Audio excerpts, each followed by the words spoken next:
আবার আসবেন। আমি আজকে সকালে বলেছি যে আওয়ামী লীগ একটি বড় রাজনৈতিক দল, প্রচুর ভালো ভালো নেতা আছে। আমি এখনই আপনাকে নাম বলতে পারি কার ভালো নেতা। এই দলটা একসময় বাঙালিদের সেকুলারপন্থী দল ছিল, মিডল ক্লাসের। মুসলিম যখন ছিল সেটা ছিল আপার ক্লাসের। বাঙালি আপার ক্লাস মুসলিম লীগের ছিল, এটা মিডল ক্লাসের দল ছিল এইটা, আওয়ামী লীগ।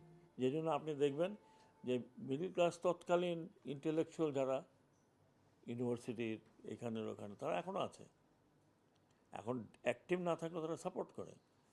একটা দলকে আপনি, এত বড় মানুষের দল যিনি এদেশ স্বাধীন করেছেন, এতে তো কোনো সন্দেহ নেই, কারো সন্দেহ থাকার কথা না। উনি স্বাধীনতার নেতৃত্ব দিয়ে, ওনার নামে মুক্তিযুদ্ধ হয়েছে, স্বাধীনতা